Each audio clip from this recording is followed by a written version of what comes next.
Not used to those movements. I'd like to call the Stearns County January 17th regular meeting to order. First of all, let's take a look. I believe all commissioners are present as I take a look. Let's stand for the Pledge of Allegiance. Yeah. I pledge allegiance to the flag of the United States of America and to the republic for which it stands, one nation, under God, indivisible, with liberty and justice for all.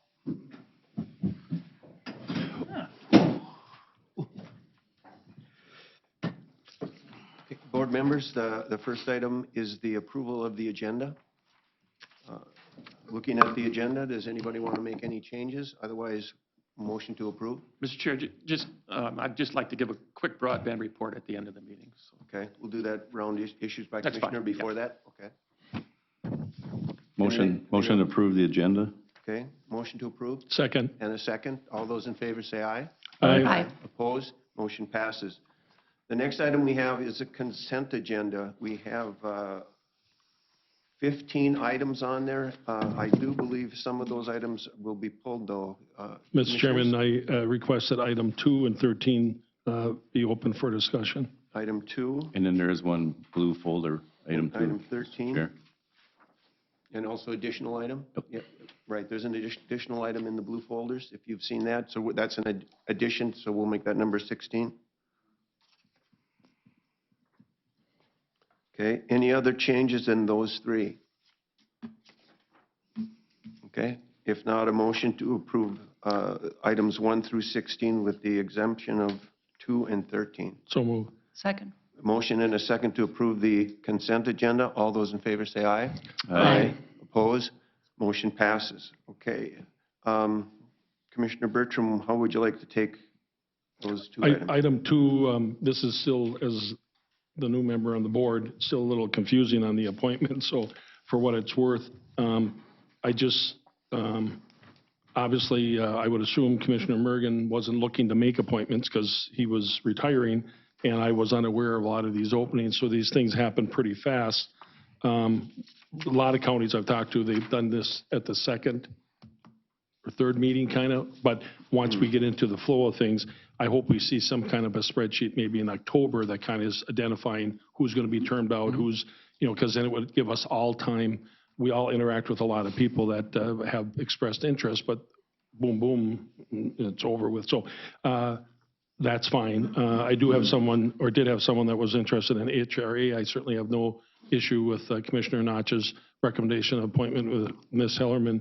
So we'll just bypass that. But now the ones that are open, for example, airports, are we going to be doing something with airports today or? No. Okay. No.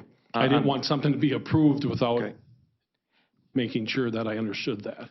Mr. Chair, Commissioner Bertram, the only appointments that are on the agenda for today is the one for District 1 on the Human Services Community Corrections Advisory Board, and then the at-large position on the HRA. The other positions that are still available are ones that still need to be recruited for. We do have that all still up on our website. And again, if commissioners have anyone that they want to recommend to have them submit an application, that's how that process works. But until that happens, those are still open and won't be bringing those forward. And Mr. Chair, Mr. Hannes, it might be helpful for all of us, especially me. Could you just identify the ones that are still open that are for all of us, that we kind of know which 5 or 6 they are? I sent that out last week, but I'll send Okay. it out again. And of course, again, part of this is it's amazing how much activity goes on with emails. And so humor me and send it a second time. Not a problem. So the appointments then will be made, except for the 2 that you mentioned, those 2, the community corrections. Who was that again? That was Zach District 1. Dorholt's my district. So like when you're, I'm sorry, Mr. Chair. I'm sorry. So when you're ready for your ones that have a district opening, you'll just bring them back to us. We actually, in a non-election year, we generally do this in December. Lots of counties do it in December, or we do it at our first meeting. Lots of counties do it then. But yeah, you get to come bring back to us. They have to fill out the application, but then you let us know, and we generally defer to the person whose district it is. And then the airport, didn't we decide last time to keep it open a little bit longer? I believe so. And we may even do a recommendation. I mean, we may have a subcommittee, I don't know. And what to you date, think. Mr. Chairman, Steve, we have 2 applicants for that position, and then we'll get, if there's additional ones, we'll get those, and, okay. And then, of course, the at-large ones go beyond the district. You know, there's several at-large positions that were appointed that, again, just for whatever it's worth, if we could get something in October, I think that would be helpful. Again, at least for me, I think for everybody, but I'd request that if you don't mind. Commissioner Clark? Yeah, I know that my first January was also a little crazy like this. The staff's really good about giving us things in October and then again in November, et cetera. So that's helpful. And then sometimes on the at-large, we're able to do it as a kind of a committee of the whole in our meeting. And sometimes we have a subgroup that interviews people and makes a recommendation. And I was wondering, my question was, were you able to send back to the people that applied for the airport authority before? I've got the applications from 2021, but not 2020 and prior, so I don't have those. I thought we were checking to see if any of them were still interested, because we had a horde. We had like, what, 20-something? It was crazy. No, I was able to get the ones for Planning Commission from 2021, but the 2020s and previous I didn't have. Okay, thanks. Mr. Hamels, I have a question. You mentioned the HRA and that recent appointment. That first meeting, I believe, is already this Thursday. Do you know if that meeting is going to happen for those new individuals to be notified about that? If you make the appointment today, we will do our best to get them there. Okay, all right, good. And then, Mr. Chairman, on that note too, I asked Steve to, at least, again, for my purposes, give me a list of all my committee assignments, when they're meeting, where they're meeting, because I'm still Oh, boy. understanding this on when, and some of the departments are better than others as far as not just including me with everybody else, like I know what's going on. I'll be the first one to admit I don't know what's going on, but I can't be at a meeting if I don't know about the meeting. And so if you could do that sooner than later, because I believe I'm on the HRA one. So let me know that if you can, please. Yep. Well, Commissioner, with thank you. that, welcome aboard. Yep. Yeah. Here we go. Yeah, many residents believe we meet twice a month and that's it. So, yeah, there's a lot that goes on behind the scenes. Then would you like to go ahead and move item number 2? Yes, I'll move for approval of item number 2, the committee appointments. A second, please. I'll second. Commissioner Notch, if that was a nod with your head. I got a motion and a I second on those was getting a text appointments. from my appointment. All those in favor say aye. Aye. Opposed? Motion passes. Okay. Item number 13. Mr. Thank you. Chairman, 16. the only reason I asked for this, and I mentioned to Jody before the meeting that I would just bring this up, the only thing when I read the background of this and everything is I'm certainly well aware of the eminent domain process and everything. However, my only concern is, and I understand what you explained, Jody, that the process has to start.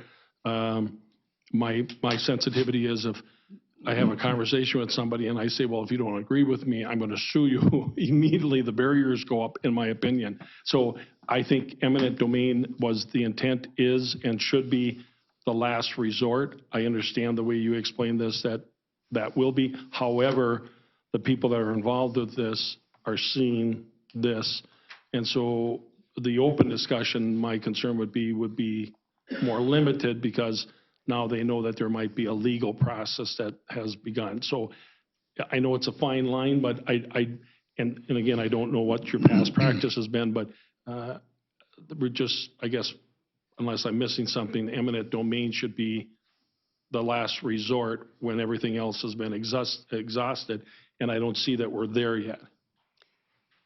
Mr. Chair, Commissioner Bertram, in this particular case, this is a federal project, so everything needs to be authorized by a certain date. I also, prior to the meeting, handed out a modified resolution last Friday, Thursday and Friday. All parcel owners signed except for two property owners covering 3 parcels. And in one particular case, we know that we are drastically far apart on what we feel property values are. We do hire a professional appraiser, hire another appraiser to review the initial appraisal. So we, in the best interest of the taxpayers, go with what the appraised value is. That's what our offer is. We do continue to negotiate. We look to see if there's anything that the appraiser missed, and continue those negotiations. This is simply something just to keep the process moving. And then the property owner, even if the court proceedings haven't taken place, they at least have access to that appraised value that gets deposited with the courts. They can take that out. So in this particular case, the courts we would ask that they rule there is a public purpose for this right-of-way acquisition. I mean, that's the first step. If any of the property owners want to argue whether or not there is actually a public purpose to this take, they call it a taking, but we of course pay for it. So this is just simply a process to keep the project on schedule so our federal funds can be authorized in a timely manner. I know the discussion has been made before that perhaps it would be cheaper to just pay the property owner what they're asking. However, while cheaper in the short term potentially, when one looks at legal fees, you have to look at long term. And if this happens on every single project, it would be significantly more expensive for the Stearns County taxpayer. Mr. Chairman, Jody, thank you for that explanation. And again, very clear, I don't expect anybody to, the public to pay more. All that, I agree with you 100%. It's the discussion that I would be sensitive to is what I'm asking you to be sensitive to in the future, and you probably have been. And if it's a federal project, those guidelines sound like they're different than a state or county. I guess my point is, and I think I've made it, don't start with that, end with that. It's a last resort. Absolutely. We will continue to negotiate with all the property owners, and we make it very clear to the property owners before this comes to the board that our intention is to continue to negotiate, and we simply just want to keep everything on schedule. Thank you. And then for the process, this resolution now that the redraft that Jody, was that in the packet, or how do we get this now? If we would have approved it on consent agenda, would have we been approving this one that you handed out this morning, or? That was my intent with handing it out, saying that replaces, so it's Got it. down to the 3 property owners, or the 3 parcels, 2 property owners. Thank you. Okay, Commissioner Knott? Mr. Chair, just curious, and I don't know if anybody has the answer to this. Does anybody have an idea where most of that traffic goes? I mean, does it go to Sartell, or does it go towards St. Joe? It's a busy road, but I'm just curious, where's the bulk of that flow? Actually, I believe the bulk of it is in the morning coming to Sartell and then exiting in the afternoon out towards St. Joseph. We've got a lot of folks that are coming in particularly for the school in the morning. And then also we've got the healthcare facilities that are in Sartell as well. And also people are taking that in a way to get over to Sauk Rapids and out to Highway 15. So it draws a lot of folks in that direction in the morning, and then of course the other direction in the afternoon. It is a major commuter route. It's an agricultural route, but it is that 94, 10, or 15 connection as well. And then County Road 4, that is a very major commuter route. And that's the other thing coming out of St. Wendell Township, the same thing. All that traffic is coming into St. Cloud in the morning and then exiting in the evening as well. So, Because this is getting a little off track again, but, we have this discussion with the city of Sartell with where it should go into Sartell. If you take the Stearns County mapping system, if you look under property tax, this is my opinion, but looking further ahead, should that road really even, Stearns Electric has that substation there and the road bends toward, County Road 4. If you really look, that road should shoot kind of straight up to 4, meet up with that Town Line Road, and then go up north and then cut across. I mean, realistically, in my opinion, that should be looked at, but unfortunately, we're this far in the game, we can't really do that. But it just looks like it avoids the whole roundabout thing in Sartell, and you get the traffic up closer to the school to go across the bridge. That's just my opinion. And part of that will be addressed at the direction of the board at some point, probably later in the first quarter of 2023. We will look again at those options and the further options, get some other eyes on it basically, and then look at those other connectors. There are a couple of, like in Sartell, there's First Street that comes off of Town Line Road, connects Town Line and 19th, and maybe a closer look needs to be taken at those options as well. But in the interim, knowing that that project is quite a ways out, this intersection has had quite a few serious crashes, including one fatal a few years ago. And for a four-way stop, I guess it just takes one person to run the stop sign when two people are approaching at the same time. But, and it also, it's got backups in the morning and afternoon peaks, and so a roundabout would work better than a signal in this location, particularly the rural high speed. Commissioner Bertram, I hear your concerns about eminent domain, and I believe, the county is also very concerned about how we work with people, and our first steps are always to be cooperative and see if we can get a settlement. But it does, end up, when we find that if it's no longer reasonable and the project has to move forward, that is our last resort to move the project if we feel it's in the best interest of the whole community. So, yeah. Anyone else? If not, we'll look for a motion then to approve item 13 on the consent agenda with the corrections we were given this morning. I move that. Okay, Commissioner Lenzmeyer, Second. second Commissioner Notch. Any more discussion on this issue? All those in favor say aye. Aye. Those opposed? Motion passes. Okay, we'll move on to parks. Ben, I believe you're on for that.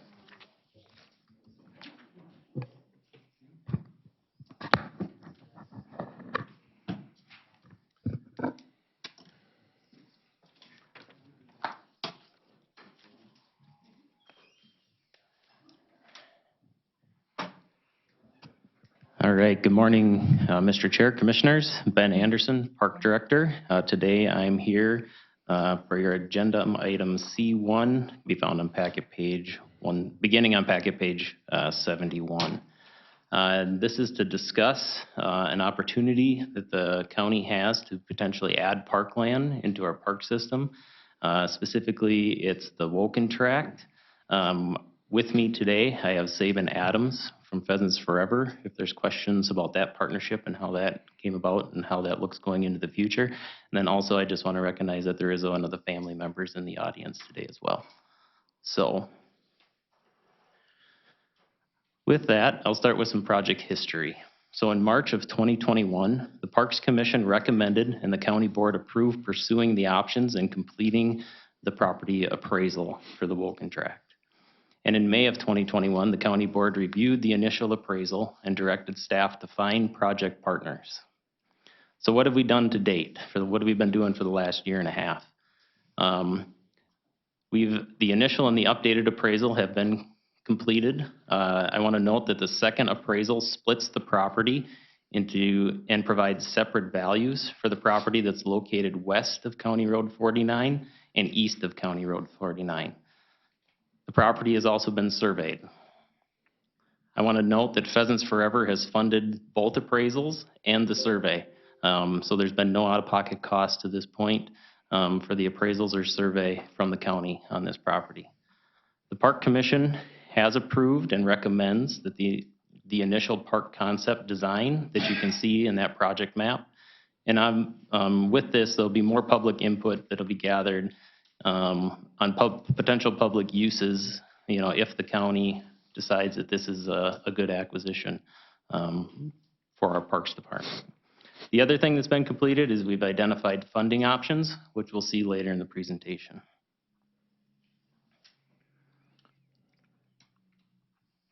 So where is the property located? It's located just south of the city limits of Cold Spring along County Road 49. Right where the chain of lakes or Canals Lake empties into the Sauk River. As part of this, I wanted to show the location of existing parks as it relates to this proposed park.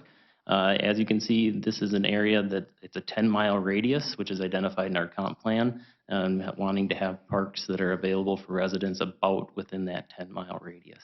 As you can see, the Rockville County Park lands about 5 miles away as in a straight line. If you look down to the southeast and off to the east and up to the northeast, you can see there's a void in county parks in that area, and this would potentially help with that void and also provide some additional limited hunting options as it is proposed. So the property, some description and features of the property. So the property that we're proposing to the county board today is the 253 acres that is found to the east of County Road 49. Again, we are not looking at the property, the 17 acres found to the west of County Road 49. The property includes about 5,400 feet of river frontage, approximately 48 acres of existing wetland, approximately 134 acres of grassland restoration. So this is the area that's currently being farmed. The parcel contains mixed forest and remnant prairie habitat. There's a tamarack bog found on the northeast corner. Kinser Creek, which portions of Kinser Creek are designated as a trout stream, runs through the south end of this property. It's within walking and biking distance of the city of Cold Spring. It's located on and / near the chain of lakes in which there is no other significant public land that I was able to find. The only other public land that I was able to find when doing the search would be the other boat landings. It's also home to a colonial waterbird nesting areas, and it would provide water access. So one of the things, if you look at our park system, all of our parks provide some sort of water access, and this one also accomplishes that as well. So property use. And again, I just want to highlight that this is a concept. None of the amenities that are proposed are set in stone. Things can be added, changed as part of the discussion. This is just some of the highlights that the park staff and the park commission have identified as potentially good uses for this property. So again, the proposed property acquisition area is the boundary found in green or to the east of County Road 49. The area that you see blue in the hatched area, that's the lakeside property. That's the 17 acres I was talking about that the park staff and the park commission have decided that it would be in the best interest to not go after that property at this time. Reason being, it's some of the most expensive property, so we'd have to look for additional funding. And there's also some potential tax benefits that were considered as well, which we'll get into more details later. The area located up on the northwest corner, there's a purple box that lists those amenities. That's approximately 7 acres that we would like to call out as part of this for more traditional park-like amenities. And that would include those concept ideas of boat landing, picnic shelter, trailhead, parking lot, bathroom, fishing pier. And I do also just want to say this is the old home site. The house and barn have been torn down. The only structure still standing there is a little tiny kind of almost outhouse size built shed, and then the old silo remnant there. The area that you see with the orange trails, and then it says limited hunting area, that area would be approximately 245 to 246 acres in size. That's everything that falls to the southeast to that 7 acres we were just talking about. That is the proposed limited hunting area for this park. Now that's something we typically haven't seen within our county park system, and you don't see typically within county parks across the state. However, I have included an example of where down in the metro they've done something like this. Typically you see these hunting areas in tax forfeited properties or other county forest lands found in the northern part of the state. However, MCIT did recognize that they are seeing more requests for hunting on county park land. And I don't think, you know, in my opinion, the Park Commission, this doesn't fall out of the realm of our park system. We offer lots of different variety within our parks.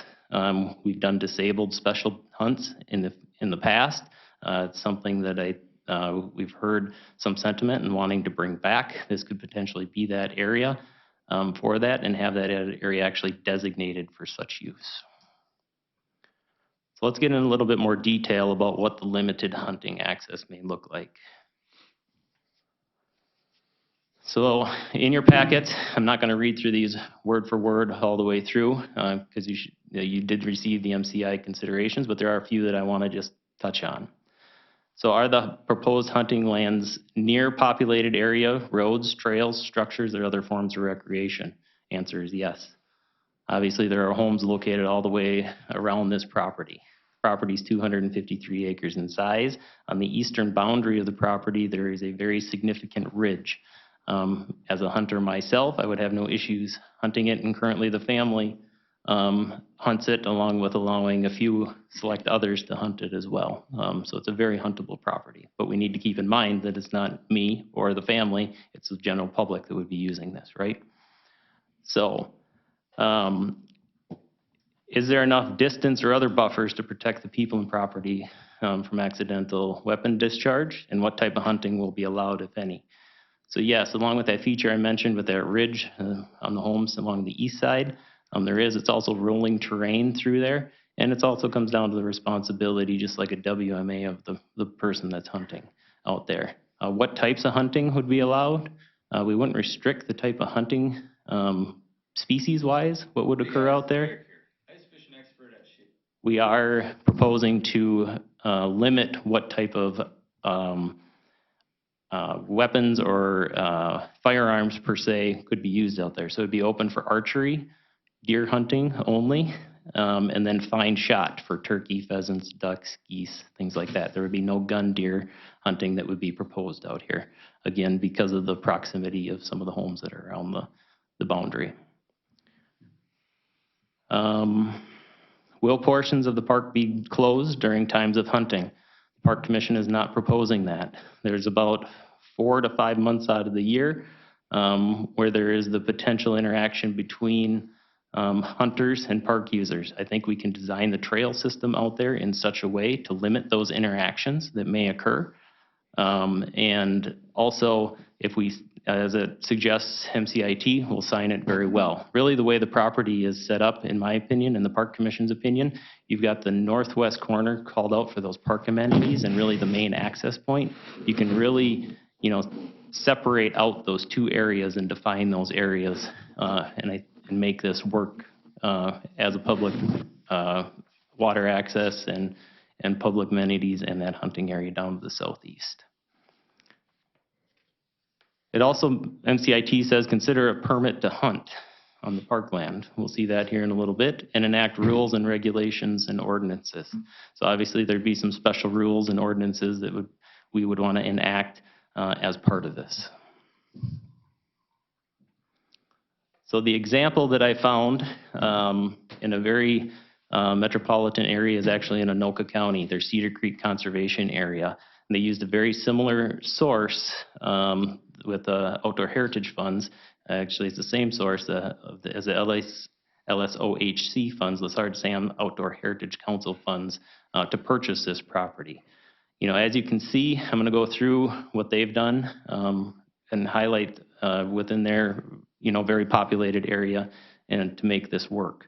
So this conservation area, this is Anoka County, is surrounded by private residential property. Therefore, exercise extreme caution when discharging all firearms and bows. Under no circumstances shall projectiles fall outside of the designated conservation area boundary.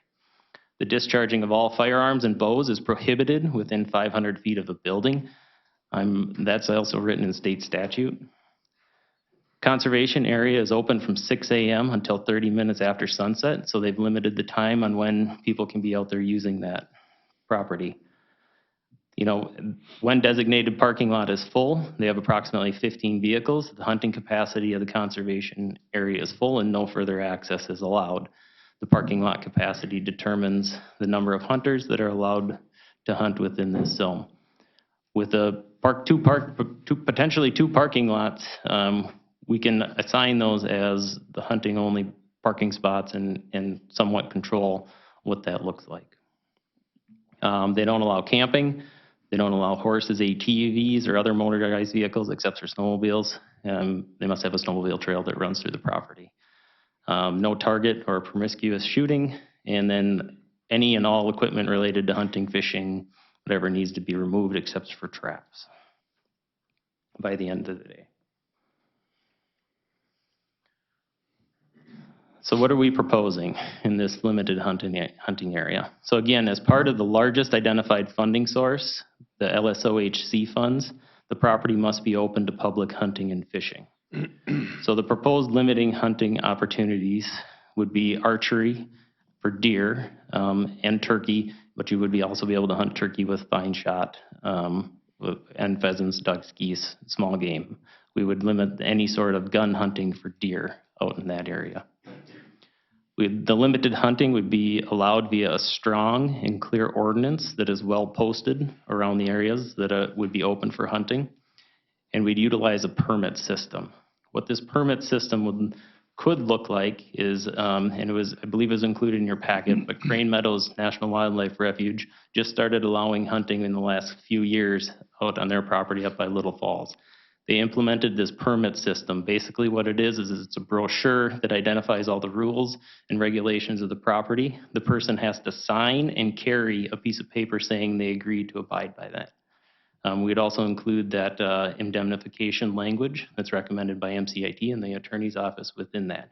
And really what that does is it says that this person has read this, they're agreeing to, and it's another way, it's not just by signs, it's an additional way to say, these are the rules, I understand them, this is what, I agree to follow. And that gives us quite a bit of enforcement powers if they don't have this and they're doing something they're not supposed to. In fact, I talked to the federal conservation officer up at Crane Meadows, and he says he really likes this because they've agreed to it. They have assigned. He actually confiscates this when there's issues and then makes them get a new one if they're going to continue hunting until whatever issue was resolved. Obviously, we'll continue to work with the DNR, federal, and other local, state, regional governments and citizens for input on drafting these rules when and if this potential park acquisition comes to fruition.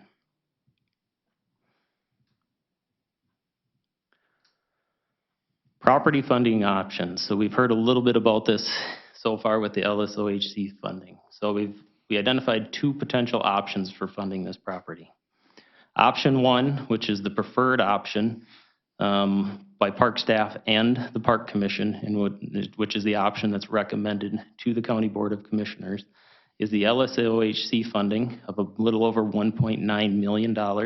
And again, that's really what's driving the limited hunting on that southeast corner, is because a part of that funding is the property has to be open for hunting and fishing. Stearns County portion would be a little over $330,000, or 12% of the overall appraised value. If you divide it out by the 253 acres, it comes to about $1,300 an acre. That's extremely cheap in these days for property that's located along there. We also received an anonymous donation from a community member from the Gold Spring area of $500,000 towards this project. And we have the pledge letter to go with that. What does option one do for us? It allows for more park-like development like we see in the plan on that northwest side. If we were going to go into option two, we would have to utilize the NACA, North American Wetland Conservation Act funding, which is some federal funding, and it doesn't allow for any park-like developments. So we'd have to complete another survey, another appraisal, and possibly find additional funds if those amenities are still desired.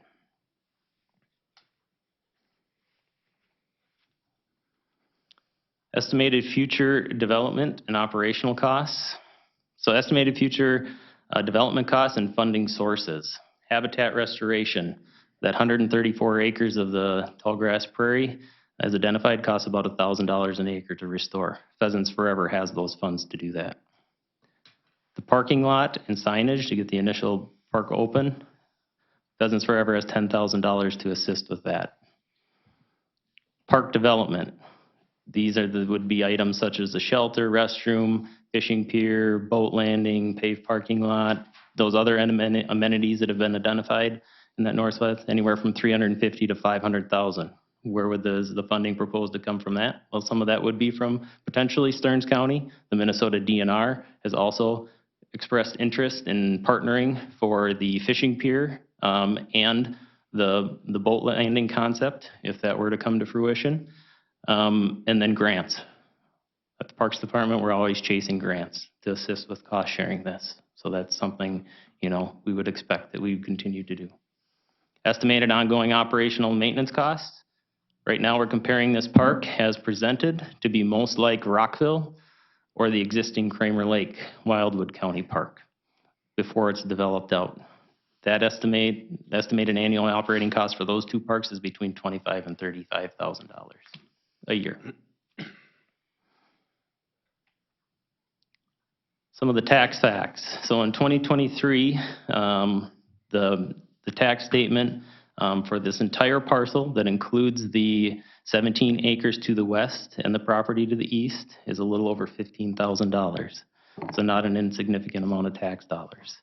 With the way that it's proposed and not pursuing the 17 acres west of County Road 49, that 17 acres, which is arguably the most expensive property, would stay on the tax rolls. More than likely, sometime in the future, some of that would be developed. For instance, the one house that is on the west side of the property, they pay about $8,000 a year in taxes. So in theory, it would only take 2 more houses to recuperate the lost taxes from the property that's being put into a public access, publicly available for public use forever. Some of the supporting planning documents, I'm not going to go through all of these. The one that I do want to call out, though, is based on the evaluation of the current park acreage compared to the standards for 20 acres of parkland per 1,000 residents. The Stearns County should add 415 acres of parkland to its system to meet these guidelines. In the next 30 years, this guideline will grow to 565 acres. Again, this is what was identified in the Stearns County 2040 plan. This 253 acres would put a big dent in that 415 acre deficit that has been identified. And the initial acquisition, with the way that it's proposed to be funded, wouldn't have an effect on the tax levy for the acquisition. Potential tax levy implications would come for development and ongoing maintenance and operations. But the $330,000 Stearns County contribution is, it's recommended that that be taken out of the general fund balance with the remaining CARES dollars that were there. And I've talked to the financial department and with administration, and that is an appropriate use of those funds if the county board chooses to go that route. The nature pillars, there's 5 of 7 of those goals are met. The parkland policies, there's 3 of those met, and of the water resources, 6 of 7 of those policies are met that are identified in the comp plan. Project supporters. Biggest project supporter is Wakefield Township. I've had numerous conversations with them, and they are 100% on board with seeing this park in public ownership. The Sauk River Watershed Partnership, which is a group of entities that are dedicated to preserving land along the Sauk River. It's made up of entities such as Fish and Wildlife Service, the DNR, Stearns County Soil and Water Conservation District, Sauk River Watershed District, NRCS, Minnesota Land Trust, Trust for Public Land, and a few more entities. Obviously, Pheasants Forever is a big supporter of this project as they've taken on the burden of the initial costs for the appraisals and the survey. And they'll be a continued partner moving forward. The anonymous community donor, $500,000 is not a small contribution, and it's greatly appreciated. But I think it just speaks to that, at least that person's desire to see this stay in public owner, or to be in public ownership and to offer this type of amenity in that area. The other project supporter that I wanted to mention is DJP Properties. So actually on that northwest corner, it falls within that purple area. There's a little half-acre parcel that is not owned by the Volkens. It's actually owned by, like I said, this DJP Properties. We've had initial conversations with them because obviously that wouldn't, to have an obscure parcel in the middle of a chunk owned by a public entity would be kind of an obscurity. They have also said that they would donate that property to the county. So with that, we'll move into questions here shortly. I just want to make sure that the county board has a good understanding of how and what this looks like moving forward. So Pheasants Forever, as we know, has been a great partner all the way through this so far. How this would look, because Pheasants Forever is the one who actually has the LSOHC funds, so that $1.9 million. Pheasants Forever, if the board approves moving forward with this acquisition, Pheasants Forever would purchase the property, complete all of the paperwork that needs to be done. Once that's all said and done, they would donate it back to the county, and that's how we would obtain the property.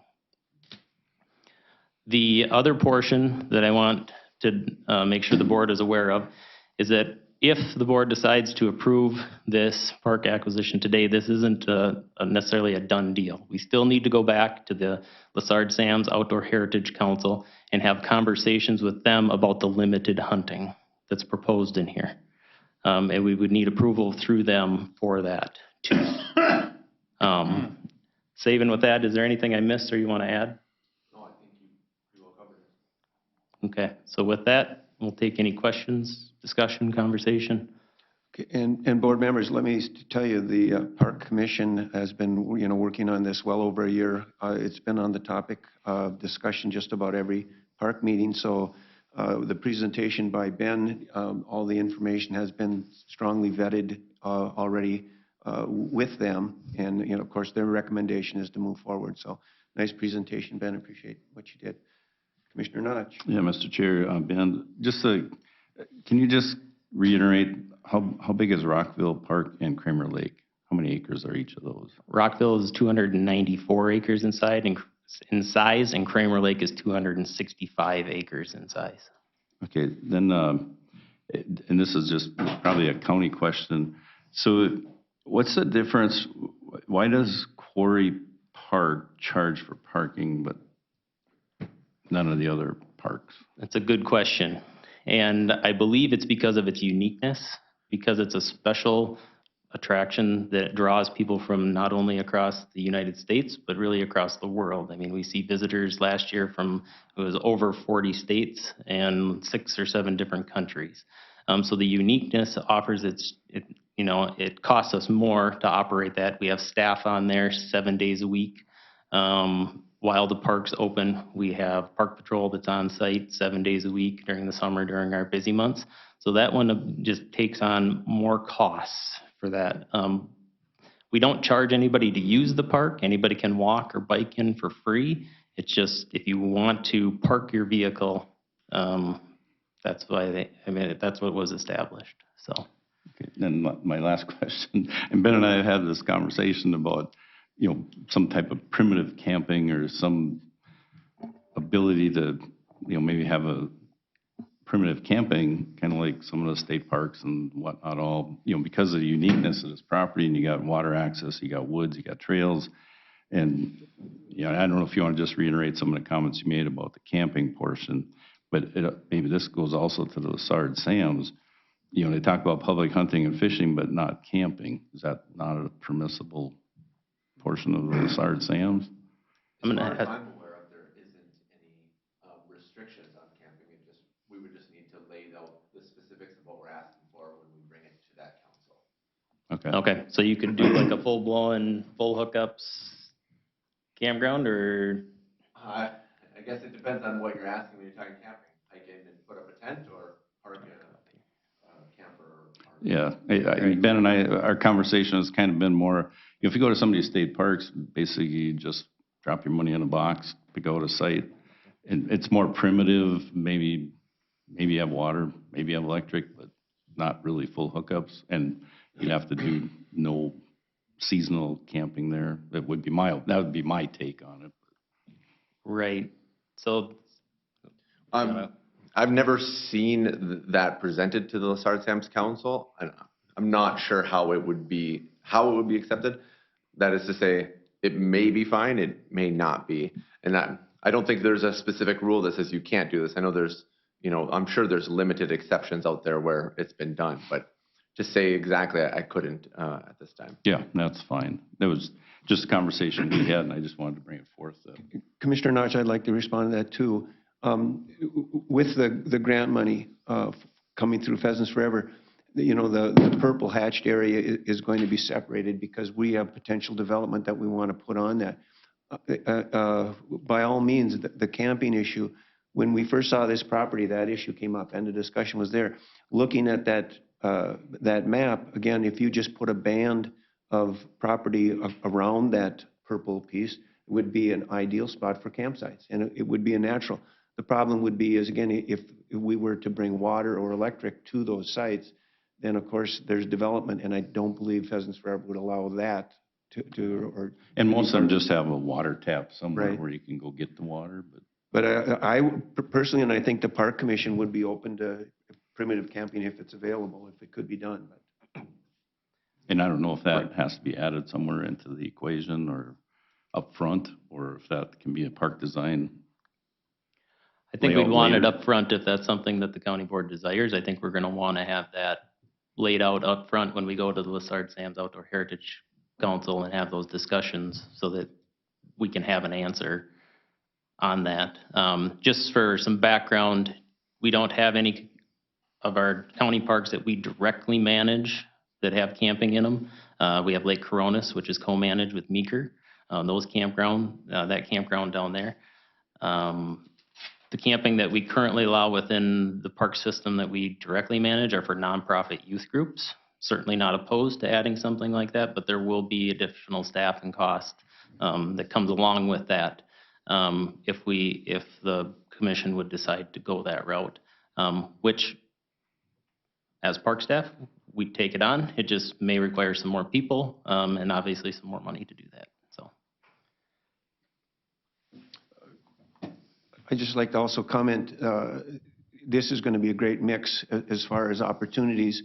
One thing the DNR has looked into, and that is acquiring properties that are relatively close to populated areas. As we all know, hunting is becoming more difficult for individuals that want to find property to do that. And so most of the wildlife management areas, waterfall areas are to the west of Minnesota and oftentimes require a great distance to drive. Well, this would be relatively close to the St. Cloud area. And also just the focus has changed I believe, in the hunting. So it would not be that people would necessarily be going out there to kill birds as much as it would be, I'd like to go out there and run my dogs. And it would give people an opportunity to bring their dogs through there and, flush some pheasants, and that might be enough for a successful hunt. That hunting, too, would just be an amenity that would be available primarily from the third weekend of September to the 1st of January, which would not be maybe a great large or a time in which there'd be a lot of people out there at the park. And once January 1 would come, then the trailed areas there could be groomed for skiing, and it would be a tremendous amenity, for the local staff, again, an opportunity to ski. It's got a lot of potential for a lot of activity, and I believe, central Minnesota and the city of Cold Spring would greatly benefit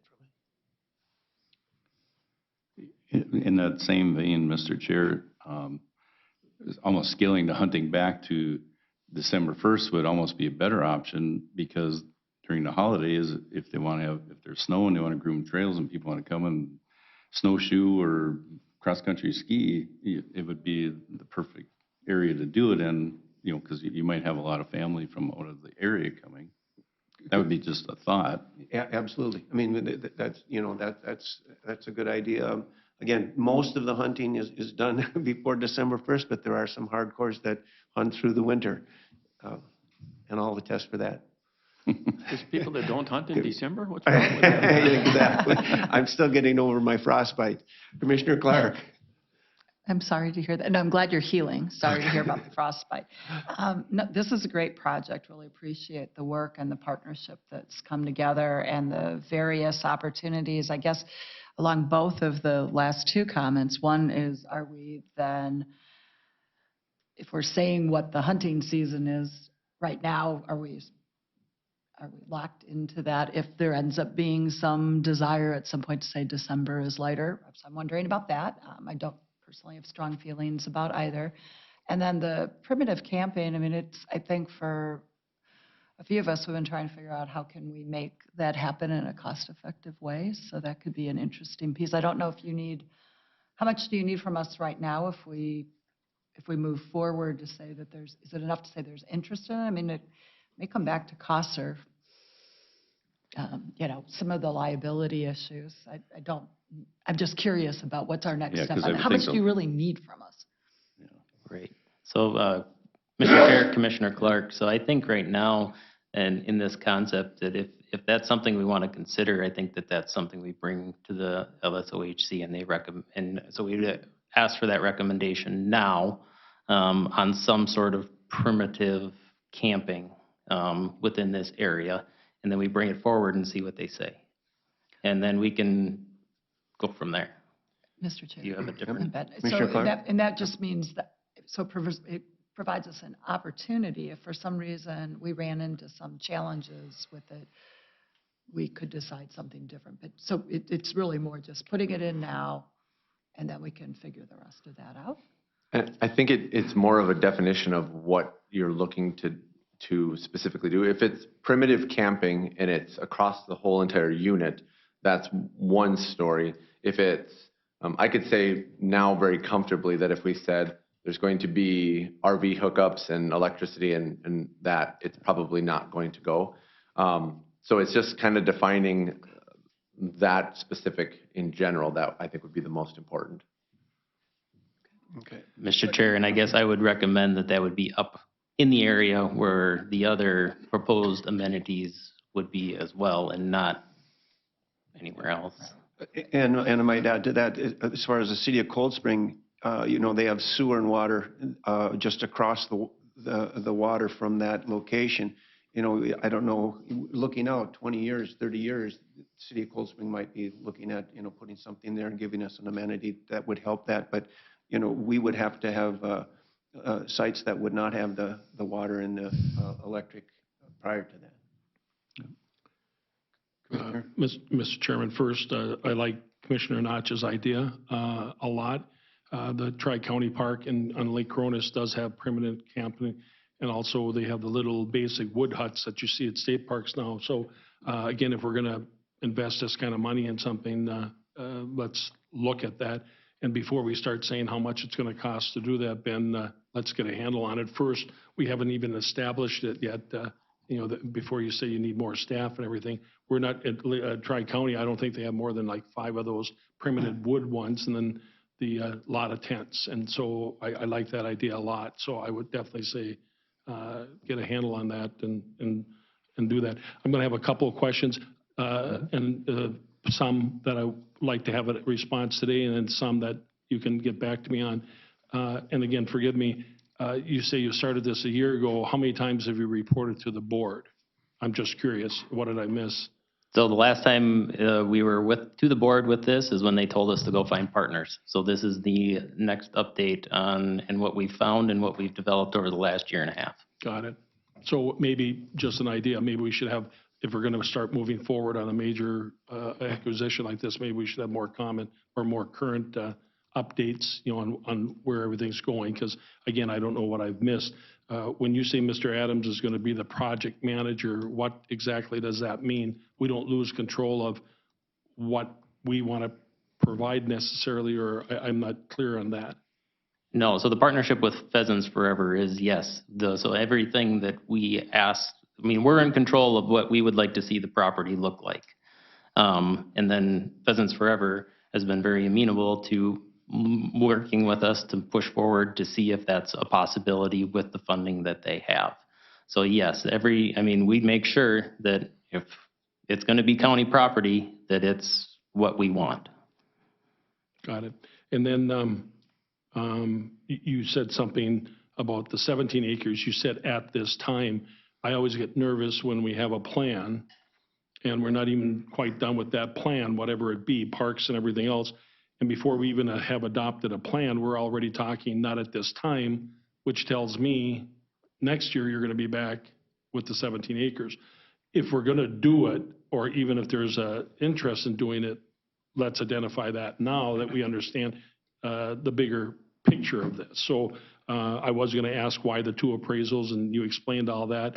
But again, when you said not at this time, let's identify that sooner than later that this is the plan. And short term, we have no, I mean, short term meaning 5 years, we don't have a plan of doing that. Now, maybe 6, 7, 8 years, something might come up that you may want to do that, but not in the next year or two. Because if you're going to do it in the next year or two, let's identify that now, and let's have that discussion before we start going down this path, I think.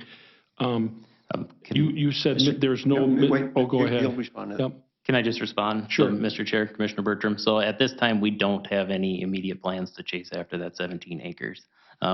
It's too much money. I don't have a funding source. Now, if somebody were to walk in the door tomorrow and say, we'll donate the money to do it, then I think it becomes a different conversation, but we're not having those conversations. Got it. And Commissioner Bertram, with that 17 acres and access to the lake, we also did approach the DNR if they would like to be involved with that. Likewise, in the entire piece, we approached the DNR and how much they would like to be involved.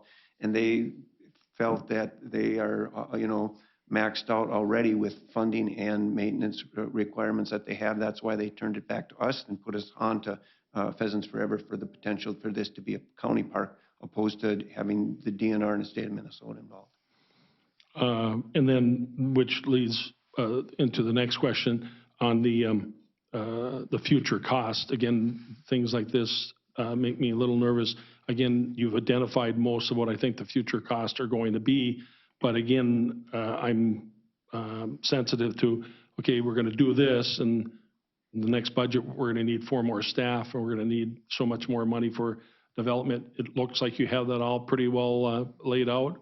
But again, just if we're going to do this, let's not have that number be a moving number where it continues to increase. If we're going to make the investment, let's make sure what we're looking at, make that investment, and then stick to the budget, which county or governments in general have a hard time doing. Let's establish a budget, let's stick with the budget, and that come in at 10, 20, 30% overruns because things weren't thought of.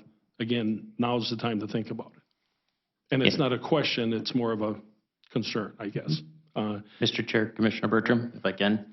So that is our best estimate at this time based off the past 3-year operating costs of what I view as very similar parks if this concept stays as presented. If it morphs into something different, more than likely, the more amenities we add, the more cost that there will be with that. So that's my best estimate at this time. If we add more, there could be additional costs. And Mr. Chairman, Ben, I appreciate you talking to the Chain of Lakes organization. Brad Matuska, the president, the chair, got back to me and said he individually polled the entire board. They support it. There's no concerns. They were not aware of it, so that's good. They are now. The township certainly is aware of it. And then, of course, you named the whole host of entities at Sauk River Partnership and other agencies. Are any of those agencies contributing any money towards it, including Wakefield Township? No, not at this time. And is that something that's, Mr. Chairman, Ben, is that something that's been suggested or asked for? Well, I guess the way that they sort of are contributing, or that I would say they are contributing, is through that partnership because they're all involved with that. And I believe the funding, you can correct me if I'm wrong, was applied through that partnership. Pheasants Forever just happens to be leading the effort. So all those entities are contributing per se through that grant funding, but not through any direct dollars, except for Pheasants Forever, who has put in, I don't know, between $20,000 and $30,000 between the survey and the appraisals probably already into this project. Thank you, Ben. Mr. Chairman, one last question, and then the others are just going to be points. The horse trails, you've told folks that there's a pretty high likelihood there's going to be horse trails and things, at least that's the perception that they've shared with me. So that's not going to be a part of it? No, that was an initial conversation over a year ago, and there's been no commitment to any horse trails out in here just because of the conflict. And I don't know if the LSOHC funds would allow such as well, but no, there's been no commitment on our side for horse trails. Well, Mr. Chairman, Ben, I can tell you that there's residents out there that have that understanding, so I'll correct them because I got several calls on that, supporting the park because of that. Okay. And so I'll correct that on their end, and they can talk to you, but they're thinking there will be. Okay. No, we have not committed to any horse trails on. Would you be this. open to looking into that? Potentially if the funding source would allow it, but, you know, we have Rockville that's within, you know, that 5 miles away that does allow horses. So I guess it's a conversation the board would have to have and what they're comfortable with. I don't think the Park Commission would recommend it. Got it. So then the things that I'd like you to get back to me on, if you don't mind, is I know you and I talked about in the past about public lands. You know, we always operate like silos, and those of us that are involved in agriculture, nobody uses silos anymore. They use egg bags. So we have to look horizontally, not vertically. I'd like you to identify for me and for others all the public lands that are out there. County, you know, oftentimes when you talk to the state or federal or local, the city will talk about their public lands and the county will talk about, I'd like to have an inventory. And I think you had something close to that, but you didn't identify, I don't think, all the parks in Cold Spring. And again, this isn't a negative. It's again, embracing what are all the public lands that are available within that area, county, state, federal, local. There's a township park, I think, pretty sure. And again, how do we collaborate with all those existing public lands into this project? Mr. Chair, Commissioner Sure. Bertrand, is Yep. there a specific area, like within 10 miles, within 20 miles? I don't know what are the you- standard is, Mr. Chairman, Ben, like when you say about St. Cloud, I mean, what's the standard when someone, obviously people drive great distances, so I don't know what the norm is for like what people like to do. Do they like to travel an hour, half an hour? Maybe make it a 30, 60 mile radius. That would probably cover most of Stearns County. I mean, that might be a good start. You know, we obviously don't want to be going into multiple counties, but kind of give an idea of what existing is now. And then the hunting issue, as you know, we had a concern in Sartell where the archery range was too close to the property. Let's make sure we don't make those mistakes. If we're going to do archery and what have you, let's make sure that we contain those activities within the property and that it doesn't start affecting neighboring properties. Just a teachable moment, what happened in Sartell, I think. And then you did the tax comparison for ag non-homestead. If you wouldn't mind, share with me or us, what's the tax if it was developed? It's ag non-homestead. What if it would be homestead residential? What's the tax comparison? Because one of the Wakefield Township folks was aware, I think it's called PELT, where they get the reduced property tax. He wasn't sure what that dollar amount was currently, and then what it would be, obviously, if it was still continued to be non-homes, ag non-homestead. And then, of course, what would it be if it was homesteaded residential? And again, you can't answer that. I don't expect you to, but just kind of give some comparisons on that, Ben, if you don't mind. Mr. Chair, Commissioner Bertram, if I could respond just a little bit to that. So with it being a county park, there is no PIL payments. That's with state property. I'm sorry, Mr. Chairman, I didn't hear that. With it being a county park, there is no PILT payments. That's when it becomes state WMA or that type. County does not pay townships for lost tax revenue like the So, state or federal Mr. Chairman, government then does. they get no tax. Correct. Well, I'll correct that with that supervisor too, because he felt that they were going to get, he said, he admitted it, he said it'll be a reduced amount, but at least we'll get something. So I'll correct that because that was Yep. their understanding that they would. So there will be no tax. And again, let's face it, I don't know what percentage of people are aware of this. Let's say maybe 5, even though you've been working on this for, you know what's going to happen is, and when they did Highway 23, the bypass, 4 bridges in Painesville, multi-project was in the paper for a year. And when the bulldozers came in, everybody, or a lot of people said, what's going on? You know, they didn't even know that a bypass was going to be constructed around Painesville. So most people, and I think we have to be sensitive to that because that's why we're here, to be proactive, not reactive. When this starts, if this does get purchased, starts getting developed, that's when people are going to go, what's going on here? And I think that's what we want to be as prepared for as we can, because a lot of people don't know this is going on. And so let's just try to be as proactive as we can with it. I'm not opposed to it. Obviously, it's a big chunk of money, and I think that's one of the things I'm going to have to learn is to be open to spending money, but we want to spend it wisely. And It's in the 3rd district, and I'm sensitive to what those residents that aren't aware of this are going to say once it starts happening. That's it. Okay. Other board members? Commissioner Clark? Yeah, Mr. Chair, I know, I really appreciate the questions you were asking Commissioner Bertram. And I believe we do have a map that's pretty close, excuse me, to the purposes or what's available in the areas, because I think the Parks Commission uses it. One of the things that might be useful, and I'm sorry, I didn't realize my throat got a frog on it. Okay, there we go, is, I'll even use St. Cloud as an example. We've got some very tiny parks that do not serve the same purposes as something like this would be, and it may be very, like a township park may have the kids nearby that come play on the swings. Is there a way just to delineate for us and for the public what these different types of parks that are available? Because we don't want to have anybody get into, we want to both give information and not have false equivalencies. Right. So, Mr. Chair, Commissioner Clark, so we do have identified within the comp plan the, what's the right word? What we have identified, like what a city park does and what they serve. We've identified what a county park does and serve. We've identified what a state park does and serve, and we've identified those federal lands on what their purpose and who they serve are. So we have that information.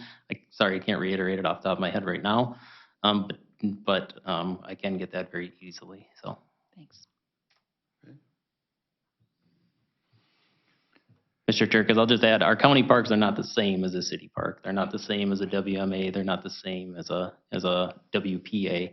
They serve a specific purpose that's more geared towards the local residents. We're a natural resource-based park, so we're very interested in keeping the landscape as ecologically, historically, as ecologically friendly, and keeping waters clean, providing that wildlife habitat, providing space for people to get out there and recreate, and it's typically bigger chunks of land. We're not in the ball fields and the massive playground type business.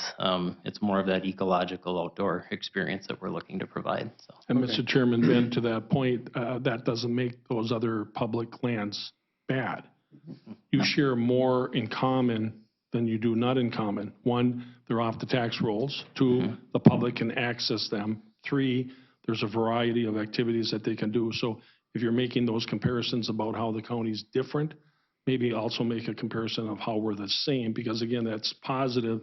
It's serving the general public in different ways and have different varieties. So just because a city park may have a playground, well, that's good, because then we don't have to spend money on playground equipment. There's a place to do that, and there's a place to do other things. So when you do the comparisons, maybe do 2 columns on what's different, what's the same.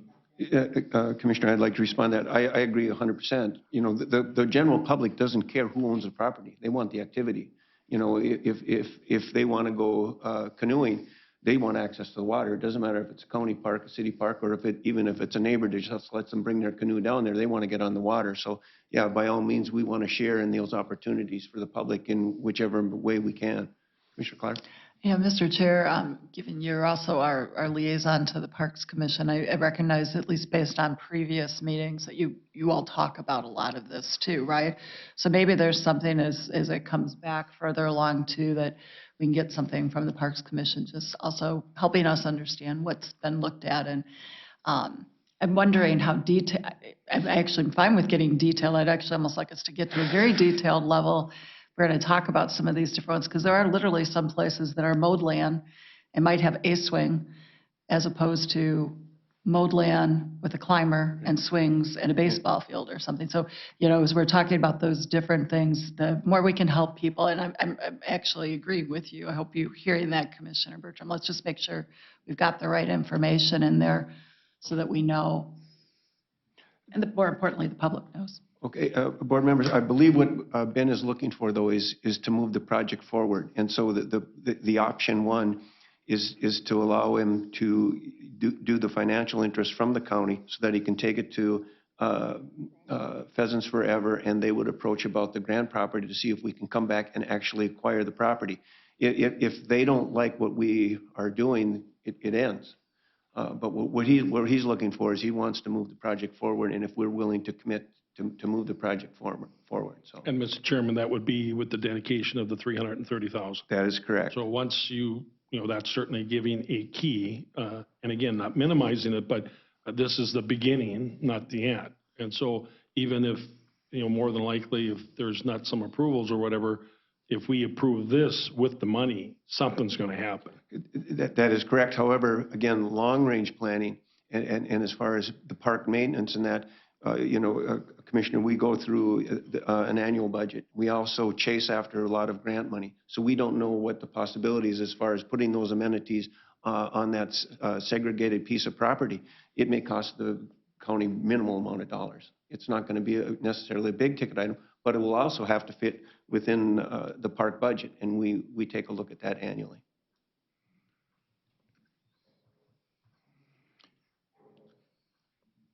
Mr. Chair, I guess I would move the proposed action with consideration given to some primitive camping plus limited hunting.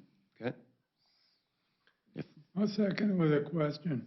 Okay, I've got a motion and a second to move the project forward, and we're open for discussion. Commissioner Linsmeyer. Yeah, the pregnantly obvious by a lack of discussion, we don't need to know who the donor is of $500,000, but long-term, it doesn't hurt to brainstorm on ways that we can or who we can work with to encourage more of that, especially if, for example, we're looking at a project in a specific neighborhood that would benefit maybe even a group of individual properties. What I'm encouraged by this discussion is that it was unusual in the past that we would look for additional alternative funding sources for a variety of uses. And what we're getting better at, we don't screw everything up. What we're getting better at is identifying certain donors will get involved financially in our projects if it encourages certain amenities that appeal to their interests.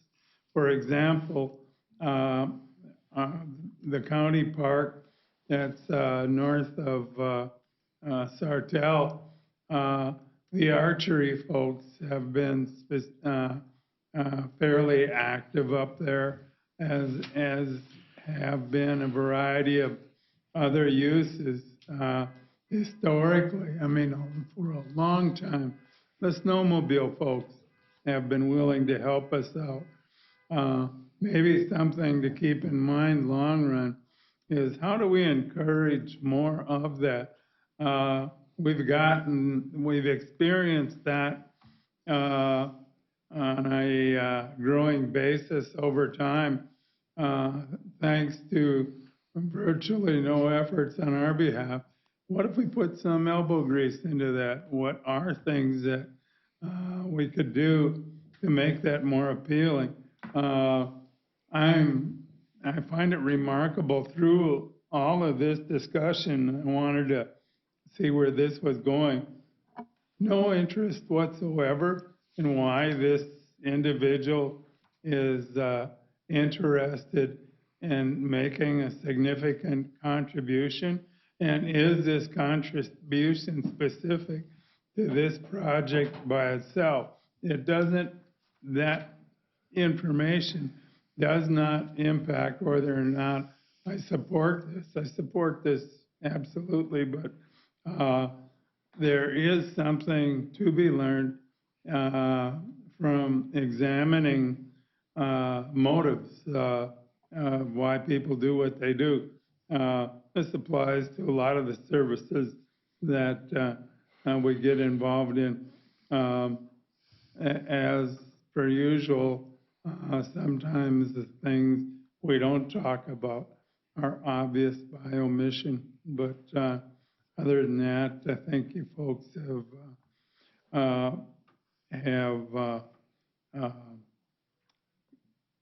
beaten the horse until it's about to die. So I'm ready to move on. Okay, other commissioners? Commissioner Bertram, to let you know about the parks and the park development, again, we've done considerable discussion in the park meetings about this and gone through this. By all means, you're more than welcome always to contact Ben about what's going on and any people that are on there. One thing that really works well with the Parks Commission, and that is the appointment of people from each district. And each of those district members takes a good focus on what's happening within their district and is aware of that and really represents their district well. So I appreciate the work that happens the second Wednesday of every month at our meetings. And Mr. Chairman, certainly as I do, however, in just the brief discussions we had, again, 5 ayes, 15 ayes, 25 ayes are better than 5. And the Park Commission, God bless them, at the end of the day, we're the ones that are going to assign the check. And so we have to be a little bit more, I consider my role, number one, first and foremost, is fiduciary. And so we have to make plans, for the long term, but certainly respect the work and everything else. But again, Ben knows where I'm at, and certainly keeping us abreast and answering the motion. I will support the motion with the understanding, as Commissioner Notch said, that you pursue some of those discussions that we had, and then come back very specifically of why they aren't or would be allowed by whomever.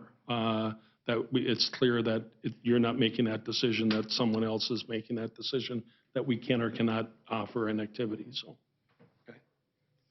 Commissioner Lenzmeyer. And reviewing my professional literature for the last 35 years, thankfully, I don't do that anymore, but I'm surprised over all that time. There's never been a study done as to how certain public recreational amenities add value to the rest of the properties in various jurisdictions. They do. I mean, obviously, well, maybe not so obviously, private properties in areas with nearby recreational amenities, you can bet the realtors use that as a selling point for properties in the area.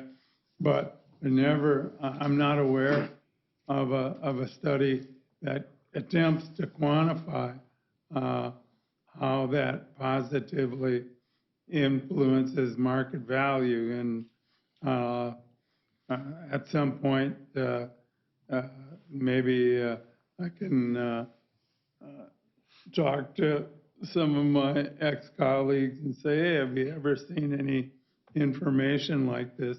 Otherwise, yeah, beyond that, relative to this particular matter, yeah, the horse wasn't dead before, it is now. Mr. Chairman, I can help Commissioner Lenzmeyer because we did that when we built the Cronus Trail, the 18-mile trail around Cronus. All the research showed, and the several entities helped get that, property values will increase 10% if there is an amenity adjacent or close to the property, such as a trail. And so, don't know if that would be the same for parks. Share that. Yeah. Share that. Yeah.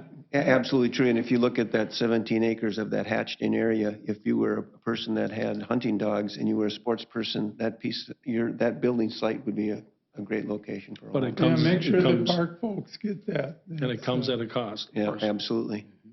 Okay, anything else? If not, we'll go ahead and we'll move the question forward. All those in favor say aye. Aye. Opposed? Motion passes. Thank you, Commissioners. Okay. Thank you.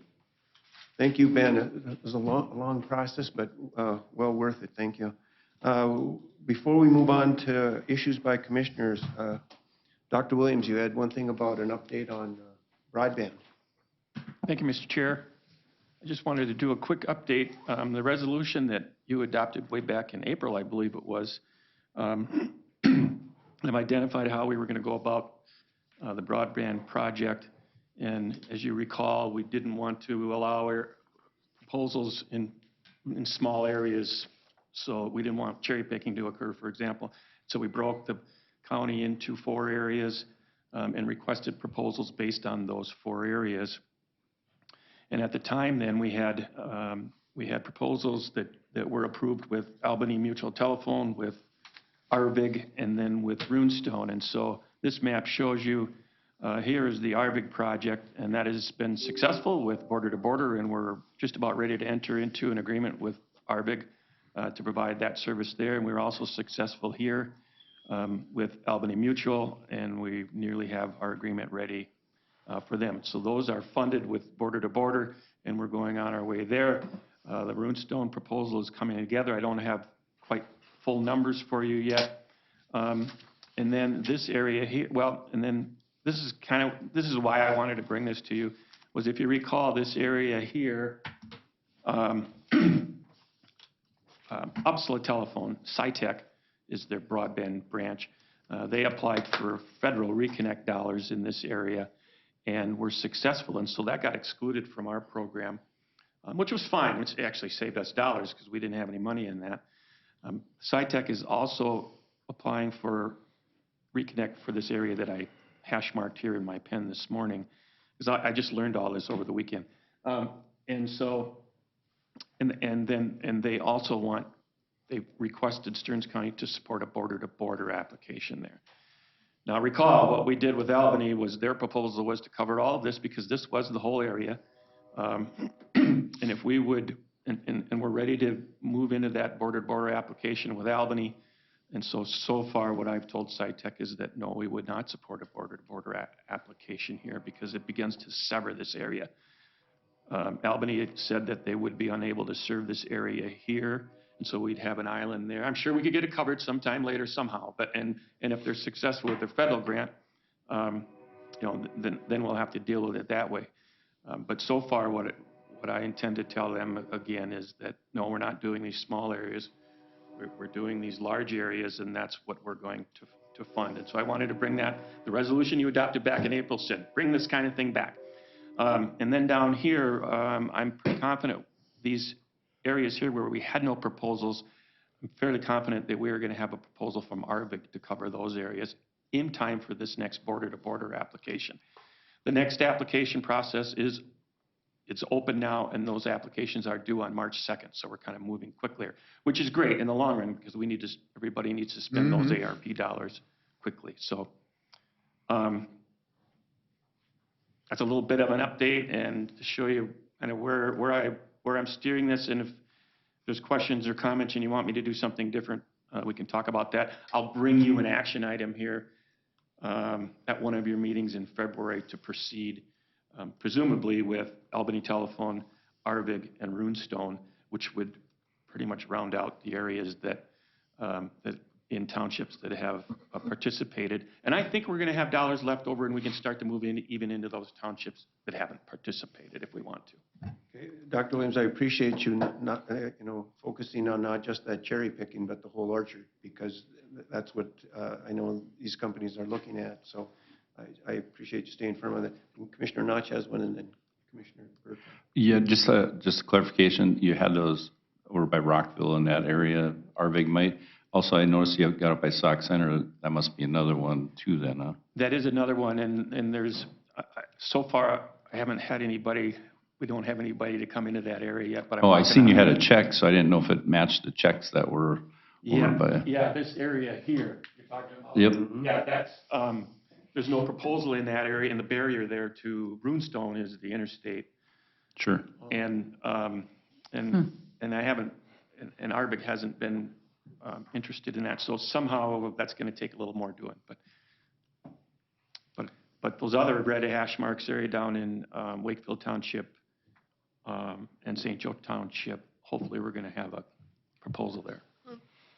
Dr. Williams, who's then providing for Sauk Center on that north side of 94? the city of Sauk Center is there, they must have service. Isn't the carrier there interested in expanding? Arvig is in. Yeah, Arvig is in Yeah, Sauk Center, but- so I'll be talking with them. I'm surprised that we can't get them there Yeah, too. okay. And, Bertram? Mr. Chairman, Mike, it just doesn't, it seems odd that the most populated areas would have a potential, you'd think that would be the most efficient for them to have a proposal, so that's kind of odd. So the white areas, there's nothing going on now? Mr. Chair, Commissioner Bertram, the white areas are well-served now. So the underlying Got it. dark spots there, that's unserved and underserved premises. Got it. Because Vibrant is putting in, as we speak, well, they quit for a little bit, but they've been doing it right through the winter in the Painesville area. Yeah. And some of that is reason why Painesville Township, for example, didn't participate, because they see that they're going to get the service and, or it's happening, and there's a lot of white in Painesville Township too, so. Because Commissioner Bertram, the map here shows when it says approved, that's a township that contributed to the project, so. There are some townships that didn't participate, and so we've excluded them from at least the first two phases of the project. Mr. Chairman, sometime you can share with me what that participation requirement is. You know, you don't have to do that now. Yeah, simply, it was not more than 1/2 of the ARP dollars that they received. It was a little formula, but we didn't ask anybody for more than 1/2 of their ARP allocation. Got it. Before we move on, I got a question, Commissioner Clark and Dr. Williams. As far as moving forward with this, obviously we're excited. I just had another letter of inquiring in the Runestone area about, you know, where we were and where it was going. This is a big project across the state, and there's a lot of dollars being put in. How long before these things actually are going to be realized? I mean, between materials and hours to make it happen, is there any projection about getting it done? It's nice to have, we get the project accepted, but is it going to take several years to do it? What are you hearing? What do you know about looking into the crystal ball? Mr. Chair, that's a great question. Those areas, particularly Arvig, they think they can have this done in 2 years' time. So they're going to start construction as soon as the weather will allow. Albany is saying similar. Albany is a little concerned about getting done before the end of 25 with phase 2 here, but that's what they're gearing up to do. And Runestone would be the same. They would think they would get that done within 2 years. So, yeah. And then more broadly, from a national standpoint, state and the national, is the push continues to make sure that the money is not only out there, but that these projects will get completed in a timely fashion. So we're not talking 10 years or 6 years, right? I mean, that's been part of the real struggle. The feds, through a couple of the different bills, have got some significant money, which is starting to come out of the state through the BEAD process. And it does appear that the legislature's really working to make sure that we'll be able to not only access those funds, but get them done relatively quickly. So we just need to keep saying that the Farm Bill on the federal level is going to give us another opportunity, to the extent there are places where there have been some issues, like with LTD, for example. I mean, there's been a number of counties, including ours across the country, where they or another vendor may have been given the auction award, but then weren't going to perform. And part of the push is, how do we make sure those communities don't suffer? You know, we've been in some ways on the avant-garde, really, with the approach being taken here to make sure that those areas get done, which is part of the problem with the area we were previously talking about. I'm concerned too just about materials and the potential of price gouging to move the costs higher. Thank goodness we're not using eggs to do this project, so.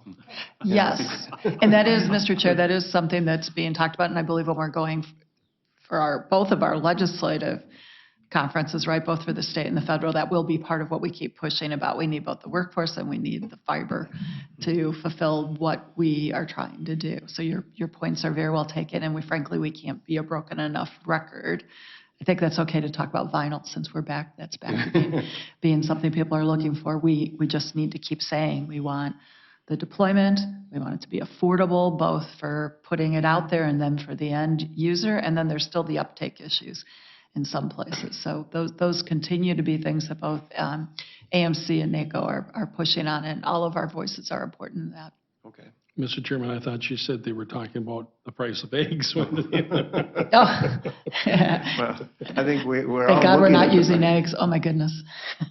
Commissioner Lenzmeyer. Yeah, there's two ends to this consideration. One end is the provider, and we know who that is. And the other end is the user. And the users adopt this technology into their own lives or businesses or efforts on a voluntary basis.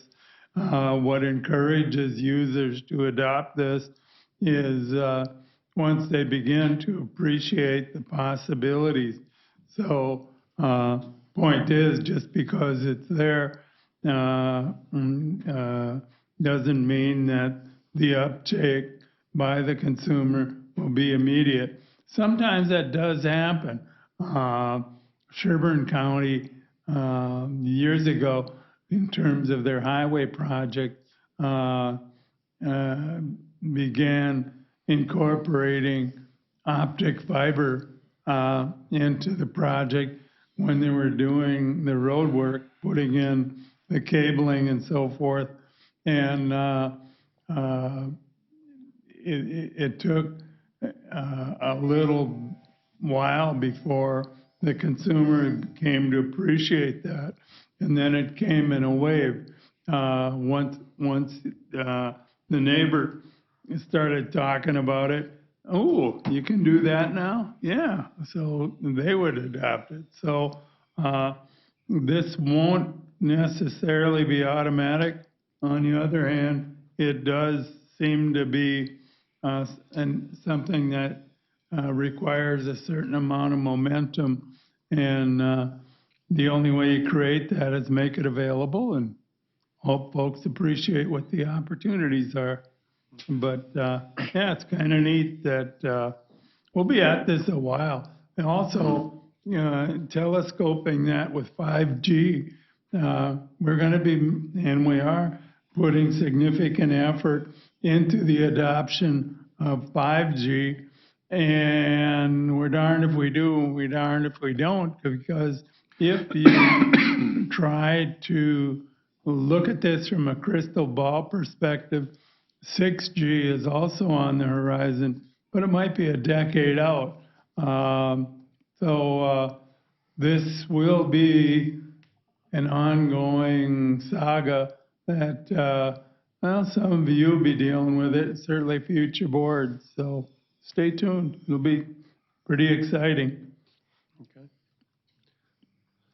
If there's nothing else, let's move on to the last item, issues by commissioner. We'll start, Commissioner Clark, on your end. And Mr. Chair, I was just going to make sure that all of you have seen there is there's a broadband-related conference coming up on January 25th. It's Connecting One Minnesota, and it is down at Mystic Lake Center, but it's also virtual. So if any of you are available to either go down or participate for any of it, it looks like it's going to be a pretty good schedule. If you missed that in an email, I will see if I can get either Dr. Williams or Steve Hammes to forward it to all of you, because I'm just cognizant of trying to not send something to all of you. I don't want to look like I'm skirting the open meeting law.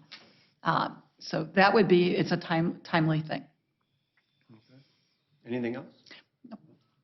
Commissioner Notch? Just to note that Commissioner Persky, I and Mr. Williams will be heading down to the Capitol for a meeting with two legislators. Yep. I believe on our jail subject. Yes, yes, we are. And it started out as if we were going to meet with one legislator. Now it looks like we have 5 or 6. So that's good. It'll be an efficient time. When will this?